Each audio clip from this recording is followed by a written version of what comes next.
Okay, so welcome back, everyone.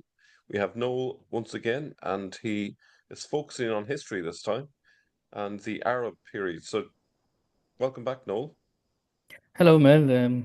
Thank you for having me again. I wish the audience they had a good New Year and Christmas holidays as well, and hope they started the year well. And I want to congratulate you, Mel, as well for the video that you ended the year with, the panel discussion on how did Islam begin, which was very popular. So that's congratulations. Today we'll I start with can't take much credit for that. Really, I suppose it was the all the yeah, big names were on the panel, but yeah, true. it's brought a new audience to the channel because a lot of Muslims showed up to maybe to argue against the information we're given, but that's good. So Yeah, probably a lot of new people seeing our hopefully, channel. hopefully. Yeah, Yep. So today we'll start with the historical theme, and in this historical theme, we're going to ask some questions, and hopefully we'll be able to answer a few. So we'll start with what Malta was like in the Arab period and then the Norman period, which we'll tackle today. Then we'll see what was the Christian community like in these periods, whether the Christian community harked back from the Byzantine period or not, which is a very contentious issue in Malta. We'll also see why Maltese is the only Arabic language to survive in Christendom, and also how Maltese, which is an Arabic language, came to be written in the Latin script. And hopefully, in this theme, some nuggets will be revealed that will shed light on either the origins of Islam in the 7th century or Islam's evolution in the centuries afterward. sounds good. So let's start with the first subject.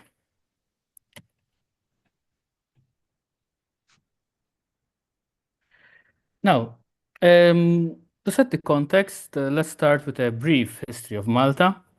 We have the Bronze Age, the Phoenician, the Roman, the Byzantine, the Arab, the Norman, the Aragonese, the Knights of St. John, the British, and finally independence. Now, of course, the history is far more complex than this, and also the timeline extends far back in time, but for our intents and purposes, this will suffice. Now, as we also saw from the previous theme, the history is reflected in the language. So you can see Maltese is Arabic, as you can see, starting from the Arabic time, though it's debated now whether actually more Arabic entered into the language, certainly until the 16th century, because of the quite sizable North African and Syrian slave population in Malta, which sometimes exceeded the local population.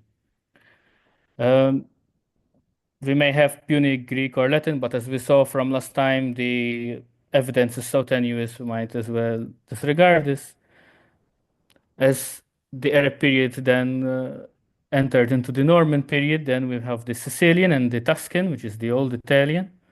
And on top of this, we have, with the arrival of the Knights of St. John, we have Italian as an administrative feature, Maltese, and then after the arrival of the British, the English.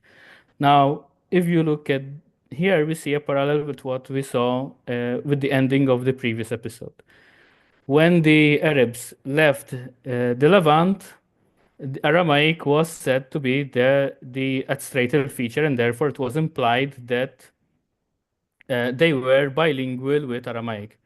Here again, we see straight English and Italian as an administrative feature of the Maltese language, and Maltese are trilingual in both Italian and English. Of course, not the whole population, but a quite substantial amount of the population, and to varying degrees.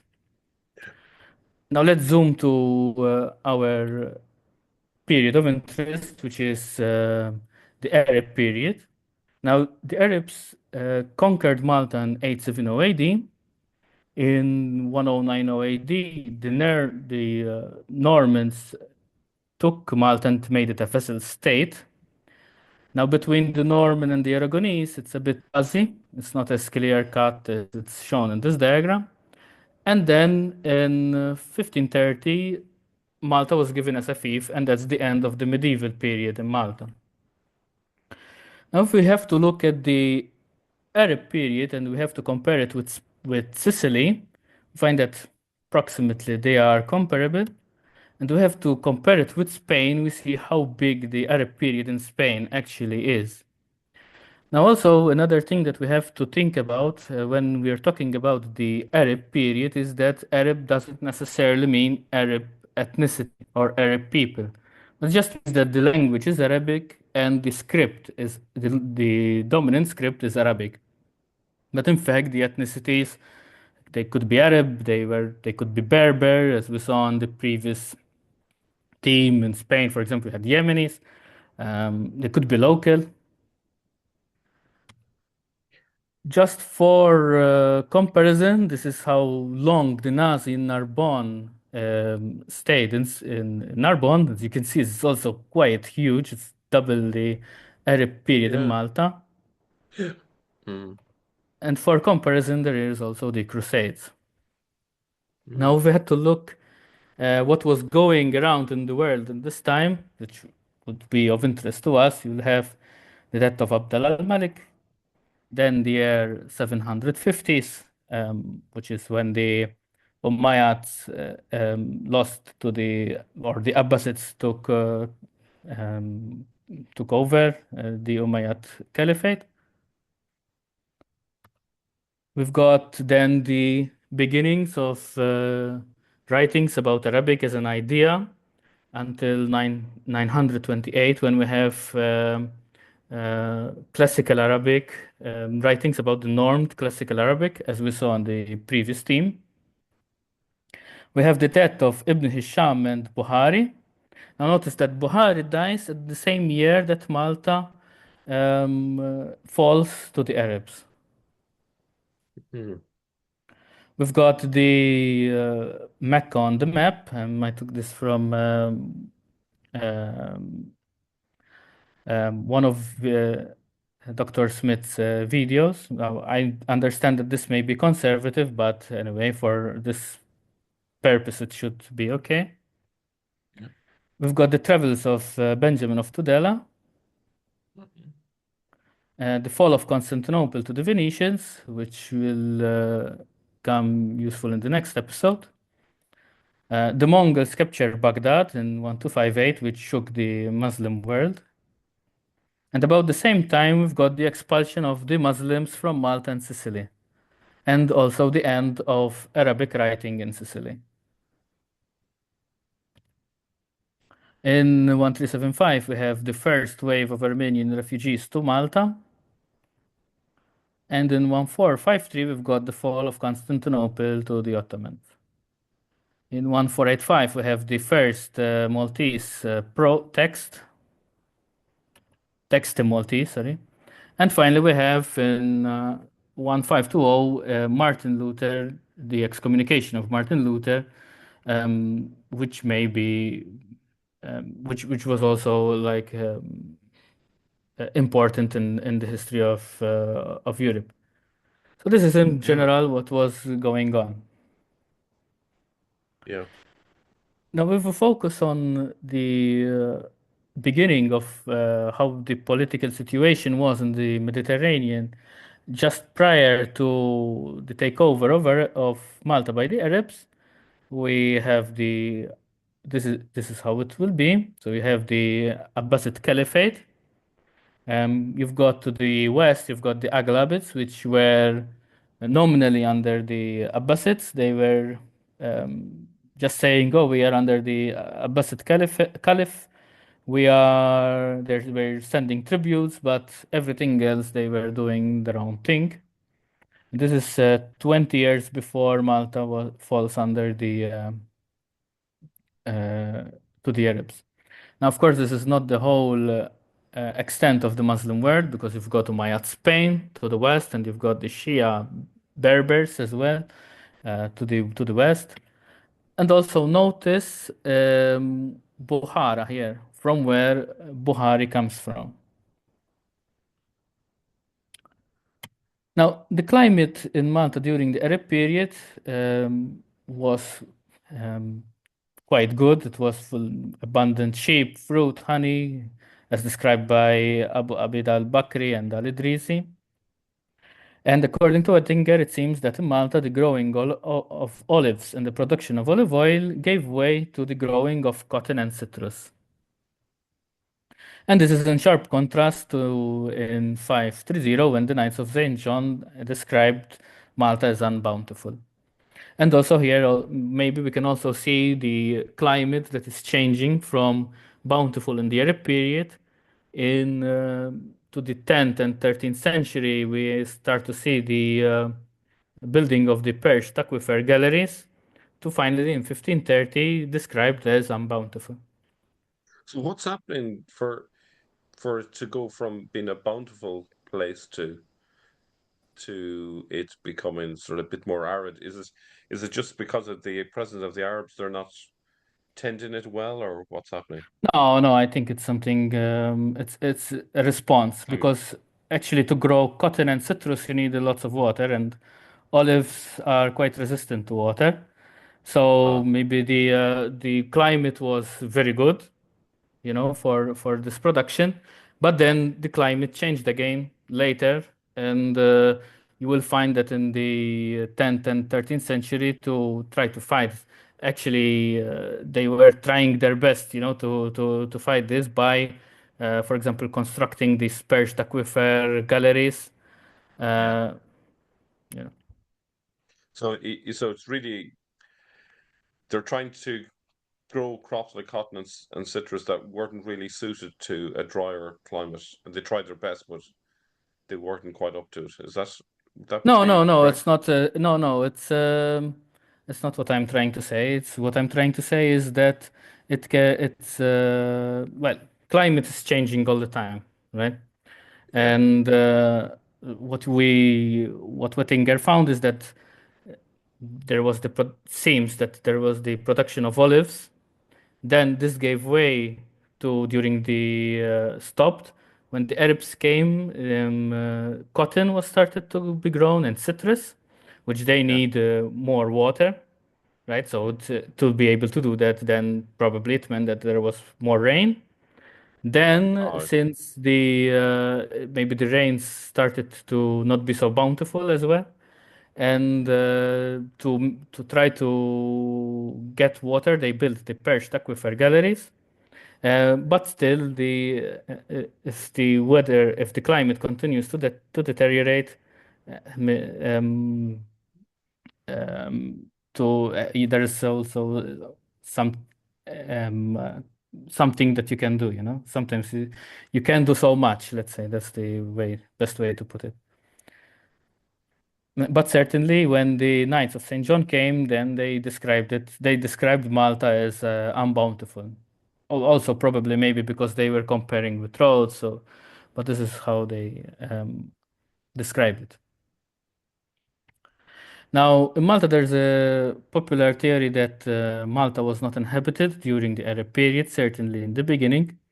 But this rests on the account of Al-Himyari and Ibn Hawqal.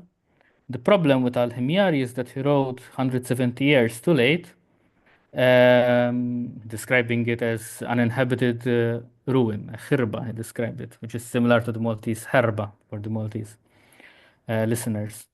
But the problem is that it could be that he was writing, first of all, too late, 170 years too late. And secondly, maybe he was writing in hyperbole, as sometimes medieval authors do. For example, in Audish, the other island was described as destroyed in 1398, and then a will was found a year later, which gives the impression that life was going on as normal. And the problem with Ibn Hawkal, who described Malta as inhabited only by wild donkeys and sheep, is that he seems to confuse Malta, Khalita, and Jalita. So, wait, don't need it. So, according to Fiorini and Zammit, what probably happened is that the Arabs expelled the Byzantines, and then it was resettled by Arabized Islamized Berbers. Because first of all, it is hard to imagine the Arabs like exerting so much effort and then retreating, especially since the Byzantines counter-invaded later. And also they draw their conclusions from archaeological evidence and also pollen analysis.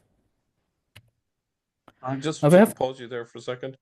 yeah, Um, s- so when the Arabs basically expelled the Byzantines, or what population was there, and replaced it with Berbers, would it be, or so actually they probably can they we were deduce it? Berbers Uh, themselves that attacked Malta. yeah, so can we deduce then that the population are primarily descendants of the Berbers now, or did the original population return at a later stage? I don't think that we can deduce that they returned, but as we shall see in the in two slides, we will go deeper into this and see what if they killed everyone or not. Yeah. So if we look at the Arab period, we'll see the Muslim denominations in this period, because we think of Arabs as being a monolith, but in reality, there were three stages, and we in Malta we have the three denominations. We've got the Sunni, the Shia, and the Ibadi. So from 870 to 920, the Arabs in Malta were mostly Arabized, Islamized Berbers of the Zannat and Khawara tribes, who were allies to the Sunni Aghlabids. From 920 to 1040, probably Malta was what happened in Malta probably sorry, what happened in Sicily probably happened in Malta as well, and these tribes were then replaced by Berber tribes that were allied with the Shia Fatimids. And finally, in 1040, the Berbers in Malta were Ibadi. Okay. So this is very interesting that we don't have like one monolith religious denomination, but we have three. So we have to if we had to go to zoom in to the timeline, then what we have is in 869 the Muslims tried to attack Malta, but they failed. In 870 they managed to attack it and they succeeded. Malta falls. Gozo, the other island, Audish, is never mentioned. And what is interesting also that they say that there was a destruction of the fortress, but not the city. And there was a Byzantine counter invasion sometime later, we don't know exactly when, but this counter invasion failed. So what we know is that there was a revolt and imprisonment of the Malik, the king. We find the Maltese bishop in chains in Palermo, arson at the Byzantine sanctuary of Tassilch, and ashlars and marble columns of the Church of Malta used in the construction of the tower in Kasr Habashi in Suez in Tunisia. Now, if you have a revolt, then it means that not everyone was killed or taken away. So I think this answers the question of whether the people, what happened to the people. So Yeah. Yeah. um, the people stayed, they were not happy, and they revolted. Yeah. Now, what is interesting is this that the Maltese bishop in chains in Palermo and the arson in the Byzantine sanctuary, sanctuary at this time it was a basilica in reality, and also the destruction of the church in Malta.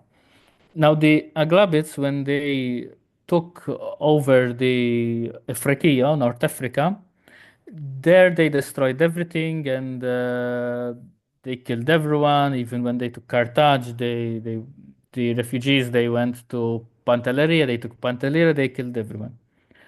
However, this didn't happen in Sicily, and so therefore we find this strange again that we find the Maltese bishop in Palermo and the destruction of the churches. So Fiorini and Zammit, therefore, they think that what happened was that the Maltese bishop probably instigated a revolt, and therefore there was a revolt and imprisonment of the Arab king, the Malik, the Arabs probably counter-invaded, and therefore, after they counter-invaded, they imprisoned the Maltese bishop, and they destroyed the church of in Tassilch and the church of Malta. Now here there is also another interesting thing which we talked about, Kasr Habbashi. Um, because previously we mentioned that the commander who took Malta was Habbashi, who was son of Umar. And Habashi means Eritrean or Ethiopian. But if you think, because I was thinking later, if you think Kas Habashi, so it might be that this guy was not Eritrean himself, but he was from Habashi, maybe. I tried to find something about this Kas Habashi.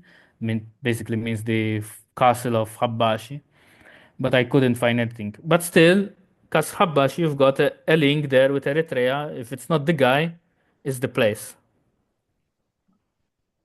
I don't know if it's clear or not. Yeah, no, it's there. Yeah. Yeah. Okay. Now, if we fast forward to 1041, we've got the army of Malta that conquers Jerba and killed many of its inhabitants. Again, a deserted island does not have an army. So what do we have? We have Malta that goes and conquers Jerba and kills all the inhabitants. Now, sometime later, we have the Byzantines trying again to attack Malta.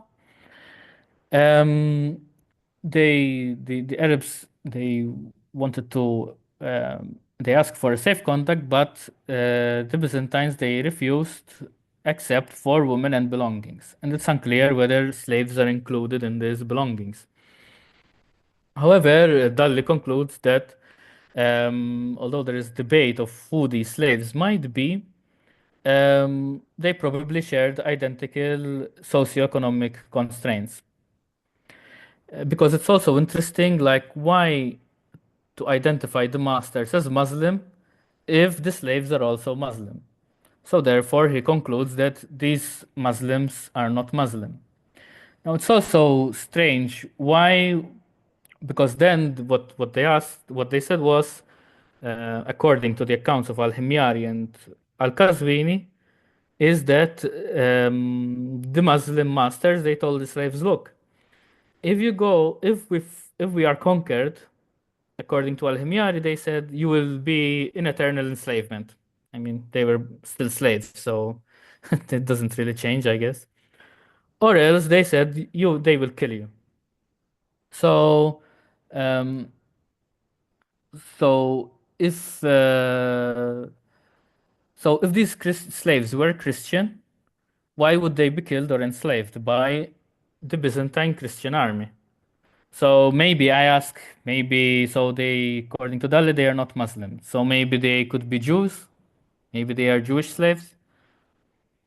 And it's also, Dalli also says that it's interesting that Muslims offered social integration, whereas what Count Roger offered to the slaves, to the Christian slaves, was freedom. And they went back to their country of origin. So that's why also he comes to the conclusion that they probably were shared identical socioeconomic constraints. So am I understanding this correctly? Mm-hmm. In terms of this conflict between the Byzantines and the Arabs on the island, the Byzantines were in the upper hand.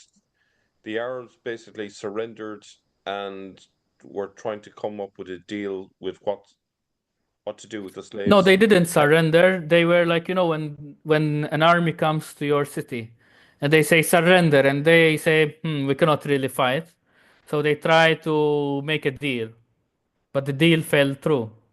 So they said to the slaves, look, they tried to make them fight with them, and they actually told them, if you fight with us, you will be free, and you will be, and we will marry you to our daughters. And that's what they happened. To okay. bolster their ranks, they offer them this. Okay, I get you. Right. Okay. And so who in the end won between the did the The Byzantines get Arabs. kicked? The Muslims. Yeah, the Muslims. Okay, yeah, Yeah, the attack was by the Byzantine attack was defeated. okay, yeah, gotcha. Now, at this time, until the Norman conquest, Dalli concludes that Malta must have been a very important place of Muslim privateering and have a sizable fleet because, first of all, because of the number of slaves that the islanders managed to acquire after the slaves' manumission 40 years earlier. So, 40 years before the Norman attack, there shouldn't be any slaves because they were all manumitted, right? Hmm. When the Normans came, they found lots of slaves. So it must be that they were had quite a sizable fleet. And Yeah, also, 20 years before this, so we're talking about so 1090 is when the Normans came to Malta. So 20 years before, 1071, when the Normans still had half of Sicily, and they were planning to attack Palermo. And Palermo at the time was one of the wealthiest and also one of the biggest cities in the Mediterranean and in Europe. Um, Robert Guiscard said, in order to fool the Arabs, he said, "I'm going to attack Malta." And in yeah, reality, so it was based on the east of Sicily. He said, "I'm going to attack Malta," but in reality, he went to attack Palermo. yeah, If we fast forward to 10 years after Malta was attacked, Malta was became a vassal state of the Normans. This is the political situation of the Mediterranean and Europe. As you can see, the Normans, they conquered they controlled the middle of of the Mediterranean. They also had were kind of related by blood to the Crusader states and also to the Norman kingdom in England. But they were three different kingdoms that just the only thing that they had like in common were the bloodlines. it's quite a spread there. Yeah, I never realized yeah, yeah, interesting. Mhm. And also, by the time that they took Malta, the Normans also had control of North Africa. So the position of the Arabs in Malta was quite tenuous.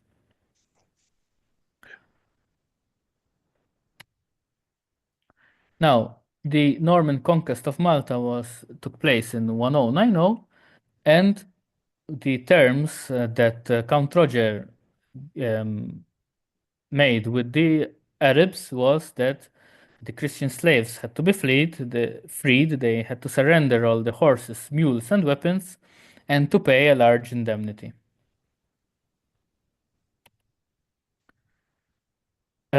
So the Norman period in Malta, we've got the attack by Count Roger, we've got the siege by Count Roger II, his son, probably in retaliation for pirate attacks on Sicily, specifically on Catania, Patti, and Syracuse.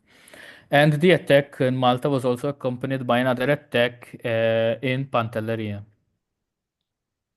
And in 1175, Bishop Burchard of Strasbourg, who was an ambassador to Saladin, while visiting Malta on his way to Egypt, he described Malta as inhabited by Saracens.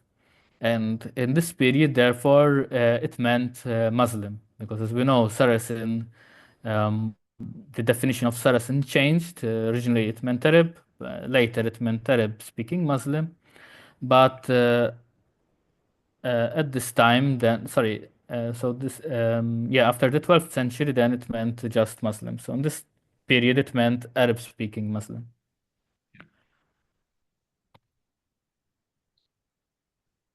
Um, we have an interesting um, here story of in 1184. There was a capture of a Muslim ship in the Maltese harbor by a peasant captain, and therefore it means that both Muslim and Latin Christian ships docked in Malta. And what is also interesting that the owner of this Muslim ship appealed to the Pisan authorities and had his belongings returned. In 1241, we have a census in which it's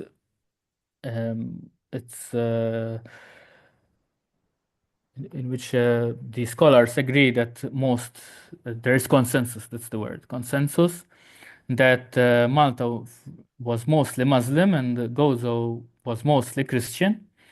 And this census is also interesting because we have the first Maltese words, which are Madija, shorta mrammata. Could you explain what those words mean? Madija means like it means something like Modiya. So I think Modiya means a path. Shorta means like it can mean either the same, like for example, Like similar, doesn't like the matter, or word. similar. Yeah, And yeah. Imrammata is not used anymore, but I think it comes from Imramma, and Imramma, if I'm not mistaken, means house Okay, or gotcha. dwelling place. Yeah. Beitamar, basically, the place where you live, where you dwell. Yeah. Now, in 1245, the Muslims are expelled uh, from Malta and goes out to sorry. What I wanted to say here also that according to Dalli, this census was not a census of the whole country, but of the serfs that owed taxes to the crown. So this may explain the small number of Christian families in Malta, and therefore we shouldn't view it as the consensus, but rather as who the serfs were.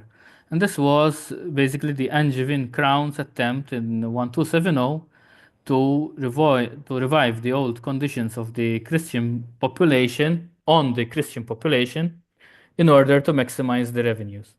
So basically, you had the Muslims that were paying more taxes, and he was trying to, as they were kind of in a source of dimitude, and the Angevin crown was trying to, since there were less Muslims in this time, to maximize their revenues. So this is Dalli's stake, which Yeah. probably it will become clearer as we go along. Mm-hmm.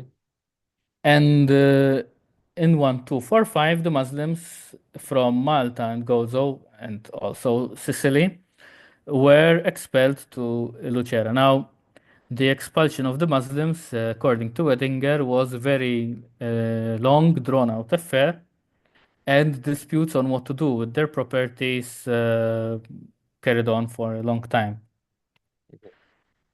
And also at this time, we have the approximate end of Arabic writing in Sicily and possibly in Malta as well. So basically, the Muslims of Sicily and Malta were expelled to Lucera, which is a small town near Foggia. Okay. Now, Dalli also makes a case that the expulsion in Malta, at least, didn't occur just in bulk in 1245, but actually it was mainly in 1220 and with further expulsions in 1250 and also possibly in 1270. And he bases this conclusion on a royal document that he cites in his article. So what has survived from in Malta from the Arab period? Unfortunately, we don't have any buildings. What we have is buildings which are from the Norman period, like the left one in Mdina, called Palazzo Sofia. What we have to remember here is that only the ground floor is from the Norman period. The first floor is from the 20th century, if I'm not mistaken. And the here on the right hand side we have the house in Birgu, um, as well, which has structures from the elements from the Norman period. And the situation is similar in Sicily. There are um, very few, if any, buildings from the Muslim period. Only Norman buildings. I presume there was probably a desire to wipe any memory of the Arab presence. Do you think they were demolished on Wettinger, purpose? Wettinger says that he says that probably it's because of the soft limestone from which the buildings were built. This is Okay, what he right. says. Yeah. So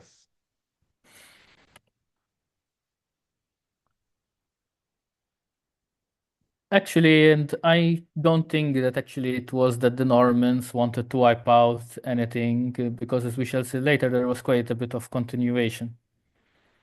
Yeah. What else has survived? We've got inscriptions in the Kufic script. We've got coins, hundreds of coins. Unfortunately, many are lost. For example, in 1692, there was a hoard was discovered near the cathedral in Mdina. However, unfortunately, they were melted to finance the repairs that the earthquake caused. And we have some coins from the Arab period, others from the Norman period. Some are written only in Arabic, and some are written in both Arabic and Latin scripts. And we have also tombs. The most famous is they are written in the classical Arabic and from the 12th century and are similar to the epitaphs found in Tunisia. And also we have the most famous one. This one is found in from Aoudej, the other island, and this is called Al-Hajrata Maymuna. If you just go back to the previous slide for just a moment, Yes. the previous one, the one before that. Um, you mentioned about the inscriptions in the Kufic script. Are any Mm-hmm. of those inscriptions that you're aware of dated by any chance? Because that would be helpful to see where we're at in terms of the style from a particular period. You don't know by No, any chance. I don't know because I Yeah, just mentioned inscriptions in the Coffee script, but I can yeah. search a little bit more into this. Mhm. It's okay. Yeah. This is Al-Hajrata Maymuna. We have also poems and poets, mentions of them. They are written in classical Arabic during the first half of the 12th century. Here, 12th century, we are in the Norman period. And they are known through an anthology of Arabic poems written in Sicily. And for example, one of them is Abu Qasim ibn Ramadan al-Maliti. Um, so who was described as having a sea of ideas and public with inspiration. Now, what I want to draw attention is to the word Qasim, Abu al-Qasim. Now, according to Sahih al-Bukhari, and you can see there are many hadiths in Sahih al-Bukhari, Muslims cannot be named Qasim because only Muhammad is a distributor, a Qasim of blessings. And as we shall see, there are many, most of the characters that we'll encounter are called Abul Qasim. So maybe those that are doing research into the reliability of the hadiths, they can maybe delve a little bit more into this, because this may That be another proof that the hadiths were written actually later. that it reminds me very much of the Hadiths that say you're not allowed to go to a place, obviously to tombs, and yet for well, the best part of 1,000 years there were tombs that Muslims visited in Mecca and Medina. So clearly Exactly, that throws it out as exactly. well. Yeah. So You made a it really does good make me video about this. think the Al Bukhari is a fabrication from much later.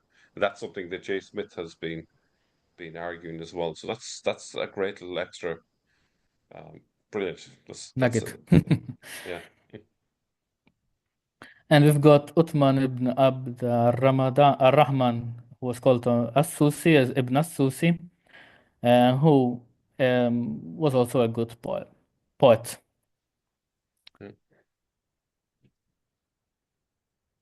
Now, of course, we've got the Maltese language.